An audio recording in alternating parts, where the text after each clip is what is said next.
Boa noite a todos. Hoje estou novamente aqui para conversar com vocês sobre como manter a harmonia familiar. Nessas épocas de pandemia, o convívio familiar entre as pessoas ficou mais evidente e também ficou mais evidente o carinho, o amor, né, a necessidade um do outro. Mas também, infelizmente, né, ficou mais evidente a questão de brigas, de discussões, de desarmonia, né? Muitas separações ocorreram agora nessa época da pandemia, porque as pessoas não estão conseguindo conviver umas com as outras. Então, hoje eu venho colocar para vocês o que o Espiritismo pode fazer para ajudar as pessoas a ter um convívio familiar melhor. E para começar esse assunto, eu preciso colocar duas premissas básicas para vocês, para a gente conseguir o entendimento do processo, né? Para a gente conseguir entender como o Espiritismo, como os espíritos influenciam em nossa vida. Para começar isso, então, eu vou colocar para vocês a pergunta 459 do Livro dos Espíritos, em que Allan Kardec pergunta para os espíritos: influenciam os espíritos em nossas vidas? A que os espíritos então respondem a Allan Kardec: tanto que frequentemente são eles que vos dirigem. Então, nessa frase fica bem evidente a influência do mundo espiritual e dos espíritos em nossas vidas. Nós estamos sempre rodeados de espíritos. E os espíritos são o quê? São almas, né? São almas das pessoas que desencarnaram, são as pessoas que desencarnaram. E elas não são nem piores e nem melhores do que elas estavam aqui. Então, quem a gente tem por perto? Quais os espíritos que a gente tem por perto? Vai depender da nossa vibração, vai depender dos nossos atos e dos nossos pensamentos. Então, é uma pergunta bem simples que a gente pode ter para saber quem está perto de mim. Eu estou agindo no bem? Eu estou pensando no bem, pensando coisas boas, fazendo coisas boas? Ou não? Eu estou pensando em ódio, eu estou com ódio, estou com rancor, estou pensando em vingança, estou pensando em coisas ruins. Essas duas perguntas vão lhes mostrar quais os espíritos que estão ao seu lado, se são espíritos do bem ou se são espíritos do mal. Sabe aquelas caricaturas, né? Que existe, né? Aquelas historinhas em que existe o anjinho aqui do lado e o diabinho do outro lado, e eles dois falando, um falando para você seguir o caminho certo, o caminho do bem, para você não brigar, para você ter paciência, para você ter fé, né? Para você ser persistente naquilo que você quer, nas coisas boas. Outro dizendo para você: vai lá, briga, vai lá, se vinga, faça isso, ele merece, né? Vai lá, usa droga, vai lá, bebe, vai lá, faça isso.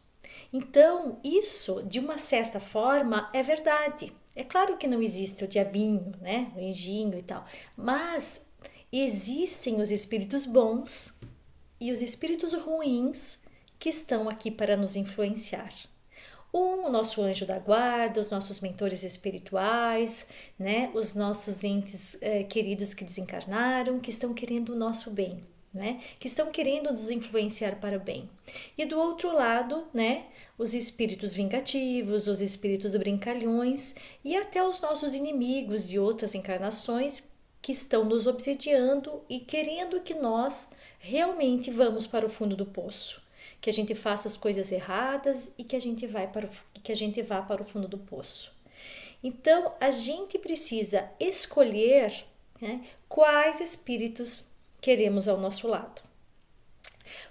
Falado disso, eu quero agora colocar uma segunda premissa, né? Então, primeiro, que nós temos os espíritos ao nosso redor que nos influenciam.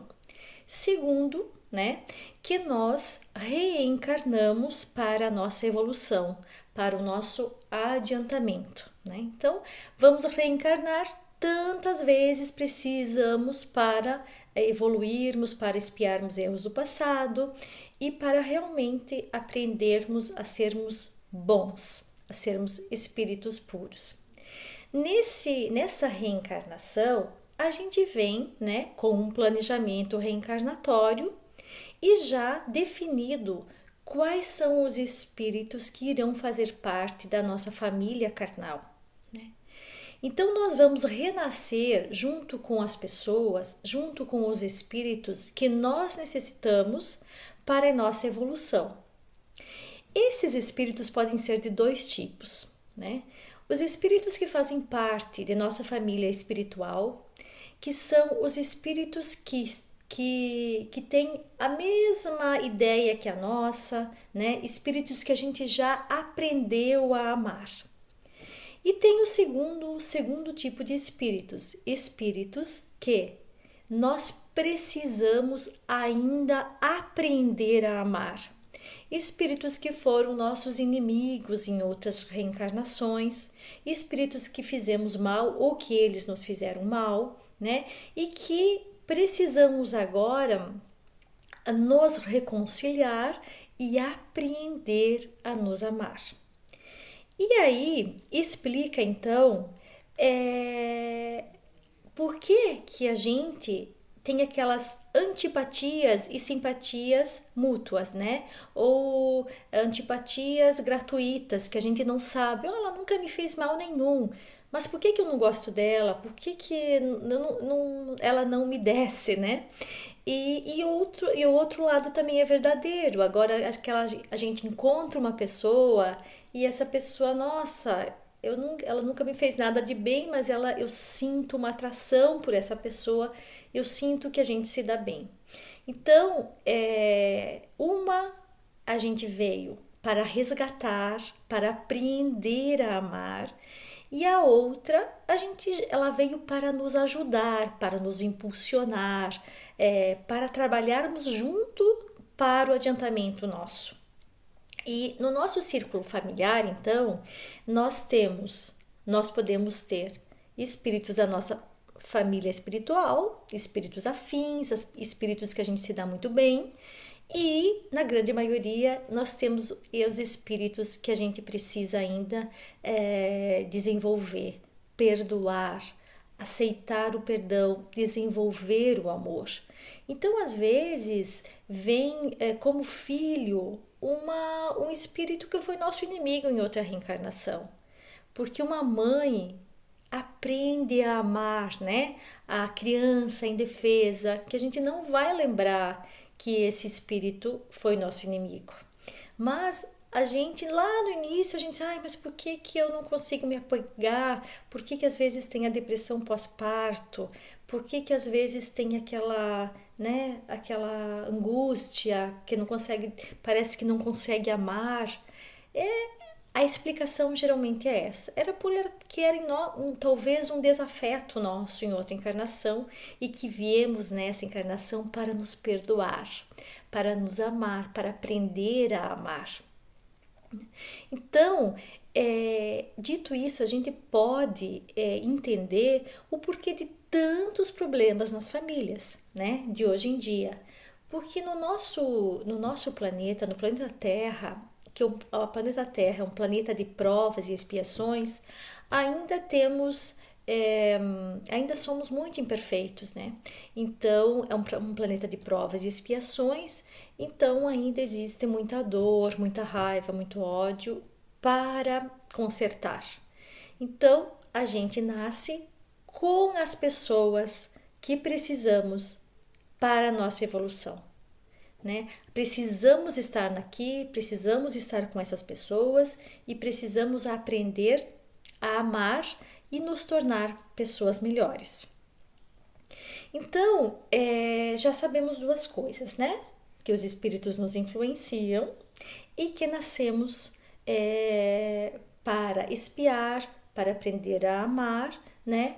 Então, a gente tem agora que pensar nisso, como a gente pode, como isso está influenciando em minha vida familiar, né? Primeiro, então, o que precisamos fazer para começar a tentar colocar uma harmonia em nosso lar, né? Primeiro, então, sabermos que não somos perfeitos, né? Que estamos aqui para evoluir, para aprender e temos muitas e muitas, muitas coisas para aprender. Então, qual que é o nosso defeito, né? O que a gente é muito impulsiva, a gente é muito ansiosa, a gente briga demais, a gente é muito perfeccionista, a gente, né? Qual que é os nossos defeitos que precisamos eliminar? E baseado nisso, depois de saber, de fazer essa reflexão, a gente tem que então tomar a decisão. Essa é a palavra. Tomar a decisão de nos melhorarmos. Tomar a decisão de nos transformarmos e de transformarmos o nosso núcleo familiar num lugar mais harmônico, num lugar melhor. Então, nós precisamos empreender esforços para que isso aconteça. Aceitar também que ninguém é perfeito. Como nós não somos, o nosso marido não é, os nossos filhos não são, os nossos pais também não são, né? Então, precisamos aceitar os defeitos dos outros, entender, né? Entender que aquela pessoa está aí para mostrar aquilo que você tem que melhorar também. Aprender a aceitar. Depois disso, né, a gente tem que colocar os nossos sentimentos para fora, conversar, né, ter o entendimento das coisas que estão acontecendo ao nosso redor. Precisamos ter paciência, precisamos aceitar, né? Por quê? A gente, quando a gente está fazendo esforço para nos melhorarmos, a gente aceita quando alguém briga com você, você conta até 10, né? Você faz gestos de carinho, você abraça, você elogia, você pede perdão, né? Então, são coisas simples do dia a dia que, com aquela decisão de nos tornarmos pessoas melhores, a gente vai transformando, né, o que está ao nosso redor. Eu tenho uma história que eu conto sempre, que quem me conhece já ouviu milhares de vezes, eu peço desculpas, mas que eu acho muito interessante, que é uma história de uma mulher, de uma nora e a sua sogra, né? Elas se odiavam, elas moravam na mesma casa e se odiavam e a vida delas era um inferno, né?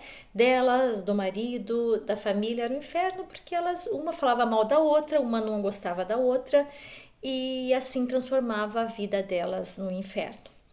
Até que um dia a nora foi procurar um curandor, né, um índio velho, e pedindo um remédio para um veneno para envenenar a sogra. E esse curandor então deu, né, esse veneno para ela e disse: olha, você vai, mas coloca um pouquinho de cada dia, não coloca tudo num dia, porque senão eles vão desconfiar de você. Então você vai colocando um pouquinho por dia na comida dela e ela vai morrendo aos pouquinhos. Ela vai ficando fraca, fraca, fraca até que ela vai morrer. E assim a nora fez. Ela chegou, né, começou a colocar o veneno na comida da sogra. Só que o velho índio tinha dito para ela o seguinte: para ninguém desconfiar de você, você daqui para frente você vai ter que tratar ela com carinho, você vai ter que tratar ela com amor, com dedicação, com entusiasmo, escutar o que ela tem que falar e tratar ela com muito amor. E assim a nora fez. Começou a colocar o veneno e começou a tratar a sogra bem, né? Com carinho, com amor, conversando com a sogra.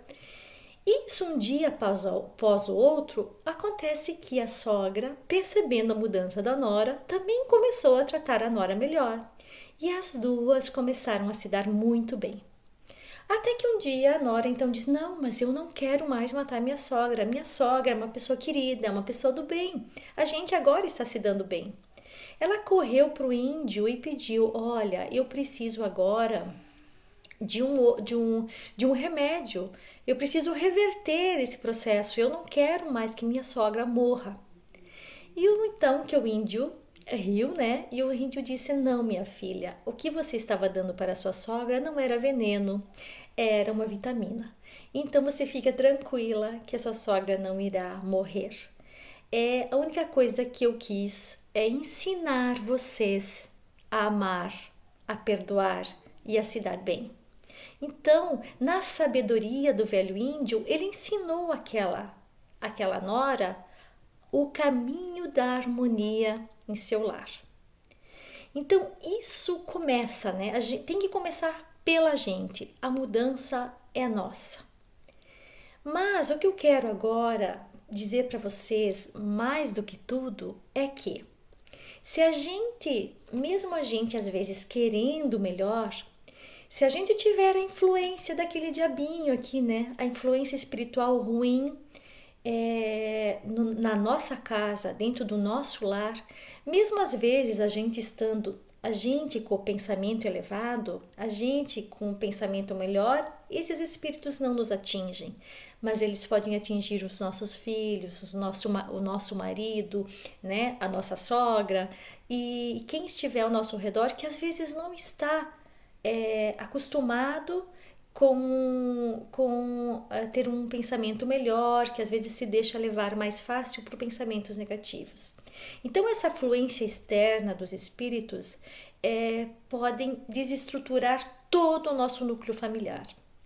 Então, além de a gente fazer a nossa parte do autoconhecimento, da vontade de mudar, de querer manter a harmonia, o mais importante de tudo é convidar Jesus a estar no nosso lar, é convidar Ele a ficar dentro do nosso lar, para nos guiar, para nos mostrar o caminho, para nos dar a sabedoria e o conforto necessário e principalmente para nos proteger.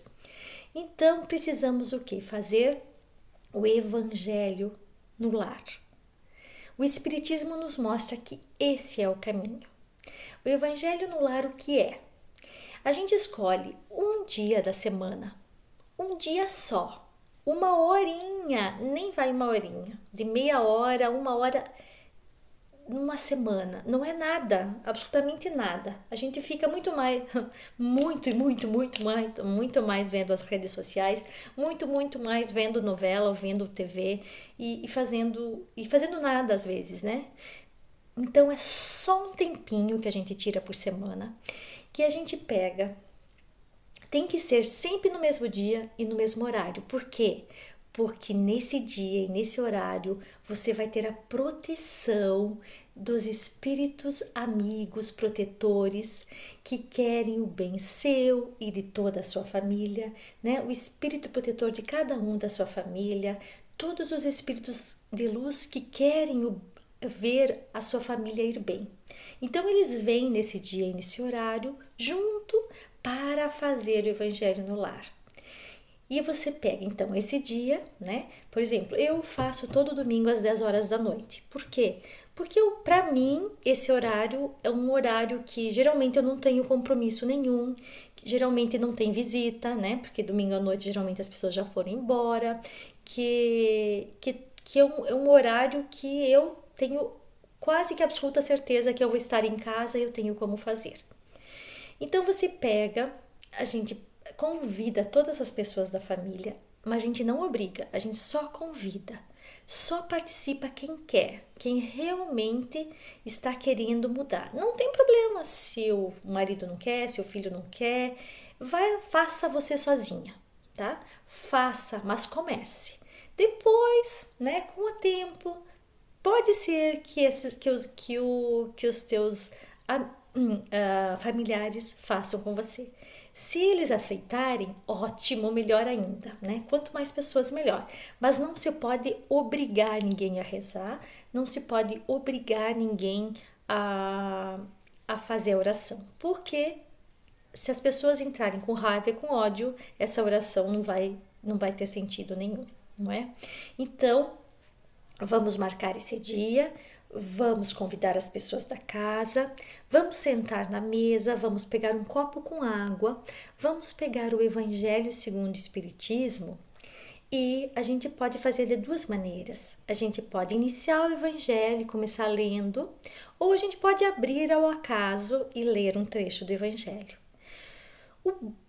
Não que não possa ser outro evangelho, pode ser outro evangelho, não tem problema.